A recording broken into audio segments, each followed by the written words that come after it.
his mind yet again in regards to Pierre Poilievre, because today, while he was in Quebec doing another announcement about superconductors and all this stuff with IBM, a CBC reporter asked him a question that had nothing to do with Pierre Poilievre, yet Trudeau's derangement somehow was able to spin it back onto Pierre, and this is how it went down.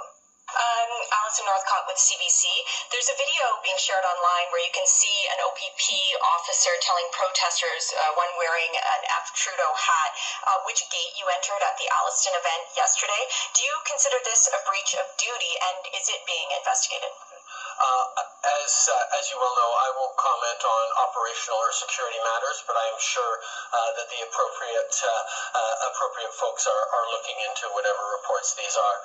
I think it's important to emphasize and understand that the right to protest is really important. Oh, is that so, Justin?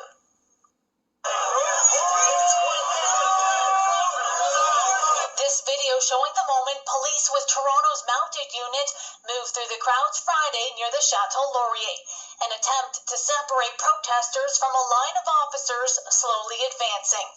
As this happened, 2 people fell to the ground, colliding with the horse. Family members posting on social media. The woman involved suffered a broken clavicle.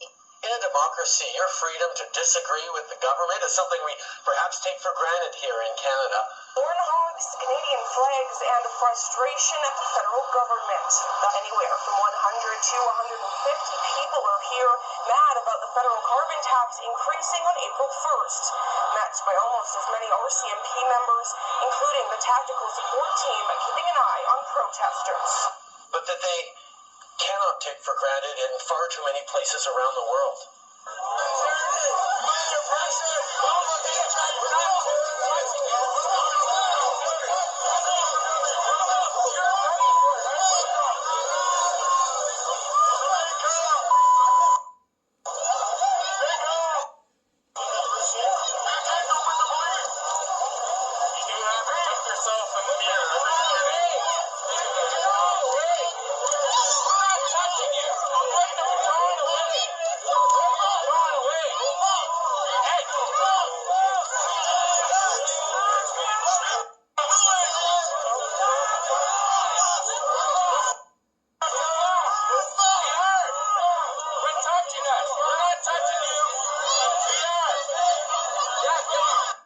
Canadians weren't aware of this.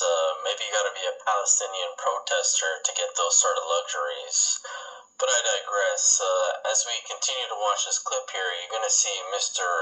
Drama Teacher come out, and this is where he attacks Pierre.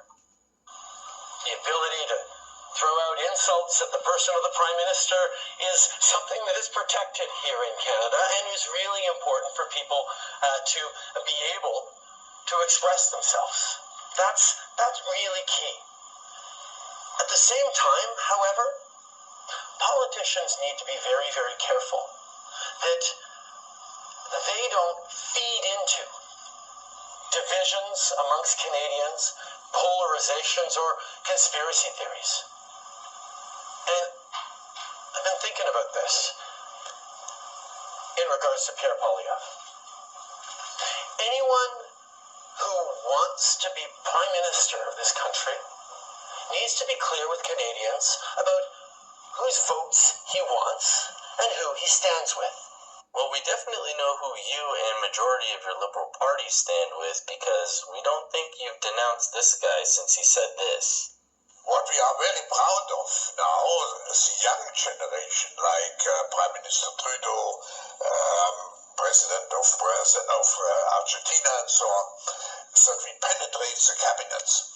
So yesterday I was at a reception for Prime Minister Trudeau, and I know that half of this cabinet, or even more half of this cabinet, are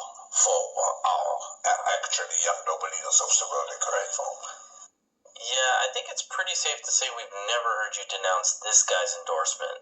But, as Trudeau does, he loves Trudeauing, and that's what he's going to do in this next clip by giving Pierre some advice. If Pierre Poilievre wanted to be a responsible leader, I'll even give him the words. This is what he should say. I reject categorically the endorsement and the support of Diagolon and of Alex Jones. Because Diagolon is a violent white nationalist organization, and Alex Jones is a garbage conspiracy theorist. That's all Pierre Poilievre would have to say. But he won't say it. And that tells you about the kinds of choices he's making as a leader. Yo, somebody needs to get this guy some mental health. First he's talking about Alex Jones being garbage. Then he goes, he just won't say it. Like, calm down, man. I think the stress of the election is starting to get to him. He's really starting to crack under all this pressure. Especially when he answers the question and then you see him go back to this face. As if that whole interaction was completely normal and we just didn't witness what happened. I just don't get it. But as always, this is my opinion. I'd love to hear from you guys. Let me know in the comment section below what you guys thought about this. I hope you all have a fantastic weekend. Don't forget to hit the subscribe button. And as always, I'll catch you guys on the next one.